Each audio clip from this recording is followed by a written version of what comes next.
Mas Najib. Assalamualaikum Mas Najib. Waalaikumsalam Pak. Lagi ngapain di sini Mas Najib? Lagi nungguin teman-teman Pak, mau bermain layangan. Oh ya, kebetulan ini Pak Budi mau pulang nggak jadi. Yuk kita ngobrol dulu di tempat. Iya Pak. Bermain, berlari, bermain layang-layang. Najib, kamu tahu nggak sih kenapa layangan itu bisa terbang ke angkasa? Tahu Pak, karena mendapat dorongan dari angin. Iya ya betul. Jadi layangan tadi bisa naik ke angkasa karena mendapat dorongan dari angin. Ketika layangan itu terkena angin, kemudian benang kita tarik-tarik, maka layangan akan bergerak ke atas. Nah, angin itu bisa mendorong layang-layang sehingga bisa terbang ke angkasa. Jadi angin juga termasuk sumber energi. Nah, sekarang Mas Najib tahu nggak apa yang dimaksud dengan sumber energi? Tahu Pak, Ya. sumber energi adalah benda-benda yang menghasilkan energi. Seperti minyak bumi, batu bara, Ya. listrik, dan lain-lain. Ya, betul. Tadi sumber energi adalah semua benda yang menghasilkan energi. Energi itu dibagi menjadi dua. Masih ingat kan? Ya, Yang pertama, sumber energi tradisional atau disebut juga sumber energi fosil, berasal dari bahan tambang yang jumlahnya terbatas. Karena itu, maka seperti halnya dengan uang di dompet kita.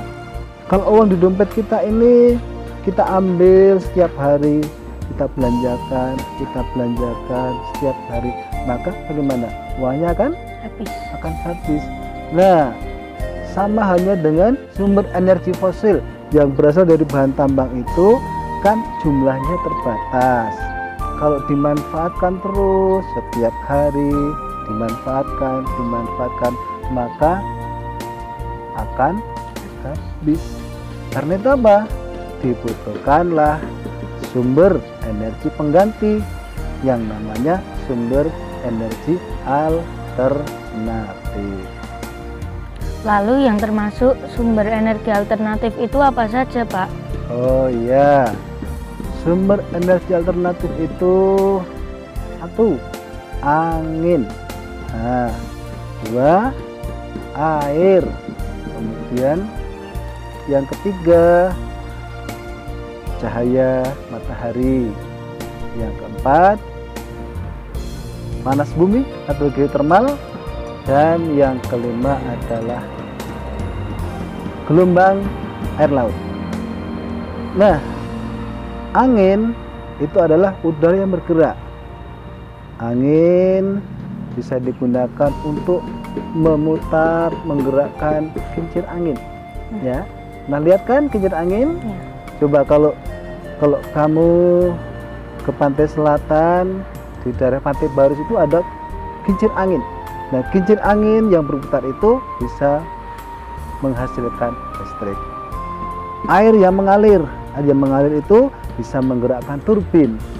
Turbin bergerak, menggerakkan generator, menghasilkan listrik. Cahaya matahari bisa diubah menjadi listrik dengan menggunakan panel surya. Kalau panas bumi itu maksudnya apa Pak? Oh, panas bumi. Ya, panas bumi itu adalah energi panas yang tersimpan di dalam perut bumi. Nah, energi panas dalam perut bumi itu digunakan untuk memanaskan air dengan pipa khusus dan akan menghasilkan uap. Nah, uap tadi kemudian digunakan untuk menggerakkan turbin tenaga uap. Nah, turbin bergerak menggerakkan generator dan akhirnya menghasilkan listrik. Aku juga pernah mendengar istilah tentang bahan bakar bio. Apa itu Pak? Oh ya, bahan bakar bio. Ya, begini Mas Najib. Jadi bahan bakar bio itu adalah bahan bakar yang berasal dari hewan dan tumbuhan. Misalnya kotoran sapi. Kotoran sapi? Iya, kotoran sapi. Jadi kotoran sapi itu bisa diubah menjadi biogas dengan cara dimasukkan ke dalam kotak, kemudian dikasih air, diaduk-aduk, gasnya keluar, kemudian disalurkan ke kompor, bisa untuk memasak.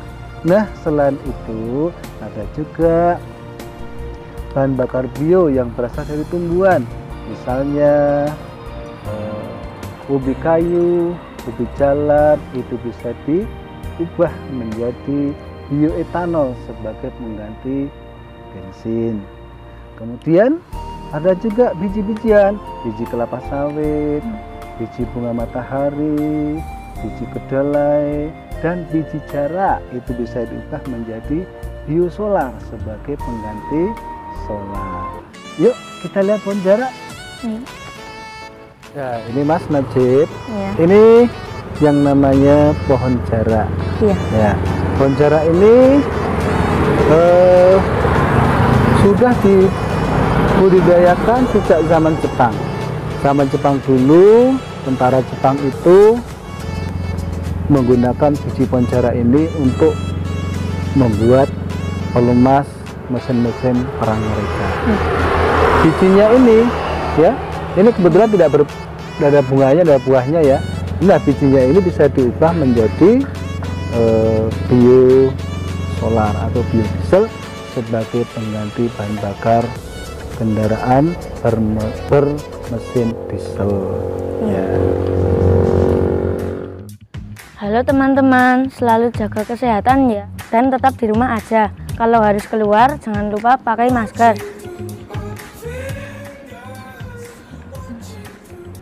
Dan jaga jarak.